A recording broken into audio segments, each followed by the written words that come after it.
Bonjour à tous, j'espère que vous allez bien. Aujourd'hui on se retrouve pour une nouvelle vidéo. Oui, ça fait longtemps. Du coup à partir de maintenant le contenu va plutôt se focaliser sur les livres parce que je lis beaucoup de livres et j'avais envie de partager ça sur YouTube. Du coup la première vidéo ça va être tout simplement une petite vidéo de remise en bouche. Aujourd'hui du coup on va parler de ma pile à lire de septembre. Du coup, il y a deux catégories dans la pile à lire, enfin dans les livres que je souhaite lire. Premièrement, il y a les livres dont la suite va sortir prochainement, donc que ce soit septembre, octobre ou novembre. Et ensuite, juste les livres qui me donnent envie pour le mois de septembre, c'est tout. Donc le premier livre, ça sera Tarot de K.D. Edwards, qui s'appelle donc Le Dernier Souffle. Donc c'est une histoire sur les arcanes donc, du tarot et sur l'Atlantide, donc hyper intéressant comme vous pouvez le voir. J'ai déjà commencé un peu ma lecture hier soir, j'ai lu 30 pages et donc la suite sort en septembre 2023 et en octobre 2023. Donc voilà, il faut que je le lise pour tout simplement pouvoir acheter la suite et bonne surprise en allant l'acheter d'ailleurs, qui est sorti en août, au fait c'est sorti en août. Les tranches sont décorées, je trouve ça hyper cool. J'espère que ce sera la même chose pour les autres, comme ça ce sera super joli. Donc voilà, première lecture qui est entamée, donc c'est bien. Ensuite, on a Impact avec le roi elfe. Donc le tome 2 sortira en octobre ou en novembre, je sais plus.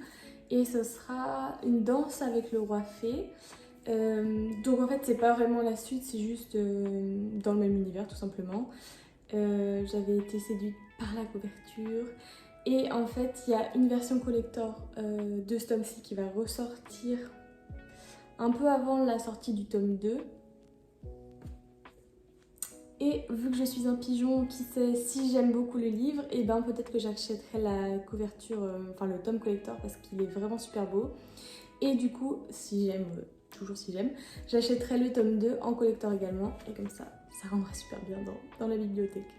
Ensuite, on a la suite de Shades of Magic, Shades of Shadow, donc c'est le tome 2 de la série. J'ai lu le tome 1 il y a quelques temps maintenant, début d'année 2023. Et il y a le tome 4 qui sort, donc en fait ce sera le tome 4, mais pas vraiment parce que ce sera une nouvelle trilogie, si j'ai bien compris. Une nouvelle trilogie dans le même univers, donc super sympa. J'avais adoré le tome 1 et j'espère adorer le tome 2 et le tome 3. Donc ouais, en fait le but ce serait de lire le tome 2 et le tome 3 avant la sortie du tome 4, donc qui s'appelle Threads of Power et qui va avoir un magnifique collector que je prendrai évidemment. Et donc voilà, j'aimerais bien lire la série avant que ce tome là sorte. Il me semble que c'est début octobre, le 4 peut-être, mais bon voilà, très pressée de lire la suite, il serait temps. Et du coup le dernier livre dont la suite va sortir le 4 octobre aussi, je crois que c'est en même temps que la suite de Shades of Magic. Donc c'est Le Pont des Tempêtes que j'ai depuis sa sortie, pareil, il est juste magnifique. Et donc la suite sort dans la même édition et étant donné que l'édition n'est pas donnée, j'aimerais bien savoir si j'apprécie le livre avant d'acheter le deuxième tome dans l'édition collector. Donc je sais plus le nom, La Reine Traîtresse, où il y a la traîtresse dedans, mais et voilà, donc celui-là il faut vraiment que je le lise et en plus ça fait longtemps donc je suis très pressée de le lire. On passe à la deuxième catégorie et avec un petit livre poche jeunesse, je sais pas si c'est en 2 tomes, mais en tout cas j'ai acheté les 2 tomes, donc In the After et In the End. Et du coup, c'est une histoire post-apocalyptique.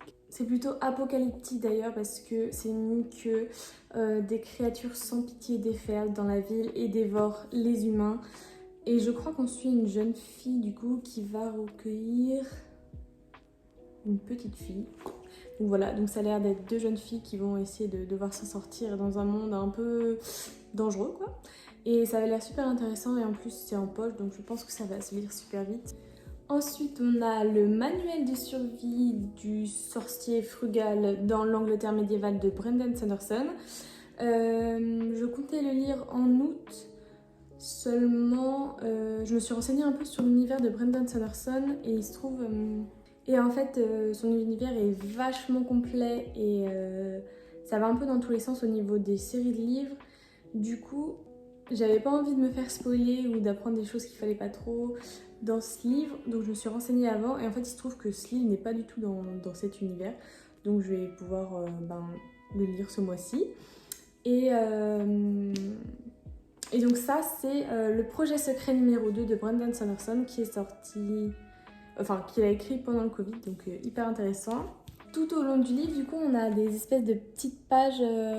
comme si c'était sorti du livre, en fait, du manuel de survie. Donc je pense que ça va être une lecture super intéressante. Et donc voilà, je suis pressée de le lire, même si je crois que les retours sont pas ouf. Donc on verra. Ensuite, j'aimerais beaucoup lire la suite de The Atlastics, le paradoxe d'Atlas. Quand j'avais commencé The Atlastics, j'avais eu pas mal de mal à me mettre dedans. Je pense qu'à partir de la moitié, c'était plus intéressant. Et du coup, la fin, je l'ai un peu dévoré. Et le tome 2 est sorti juste après que j'ai fini la série, enfin le tome 1. Du coup, je l'ai acheté directement, mais je ne l'ai pas lu évidemment. Et donc, on continue à avoir des illustrations au cours de la lecture. Mais j'ai l'impression qu'on a quand même un peu moins que dans le tome 1. En tout cas, le style est vraiment super cool. Donc voilà. Ensuite, une autre édition magnifique. C'est Plaisirs violents de Chloé Gong. La jaquette, enfin pas la jaquette du coup, le livre en lui-même est vraiment magnifique. C'est un retelling de Roméo et Juliette dans la Chine tourmentée des années 1920. Ça a l'air hyper intéressant et le livre était trop beau. Du coup, j'ai acheté pour le livre, mais franchement j'espère que je vais bien aimer. Et du coup, je vais lire ça en lecture commune avec des personnes sur Instagram, donc très pressée de pouvoir lire ça.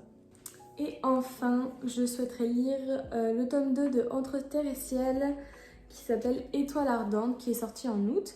J'avais lu le tome 1, donc qui est Soleil noir, et j'avais vraiment beaucoup apprécié.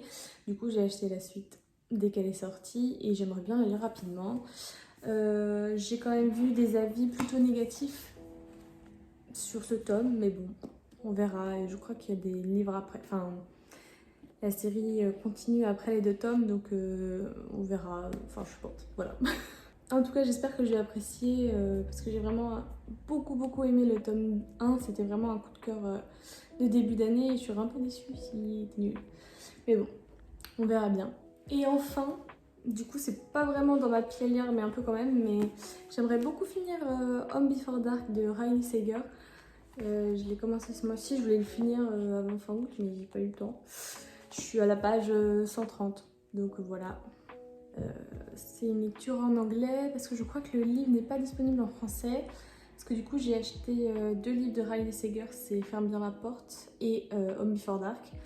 Du coup Ferme bien la porte, j'ai pu le lire et je vous en parlerai dans mon récapitulatif de mes lectures d'août. Et voilà, celui-là j'aimerais bien le finir parce que j'ai beaucoup trop de lectures en cours et il serait temps de finir ces livres, Julia. Donc voilà, ça nous fait une belle pile. Évidemment, je ne compte pas tout lire et je ne pense pas que je pourrai tout lire en septembre. Mais j'aimerais bien en lire 7-8 du coup en priorité, ceux dont la suite sort prochainement. Parce que il est temps de faire descendre sa palle qui est beaucoup trop longue. Donc voilà. Du coup, c'est tout pour la vidéo d'aujourd'hui. Et on se retrouve dans la prochaine vidéo qui sera certainement soit un book haul de septembre, soit un bilan lecture.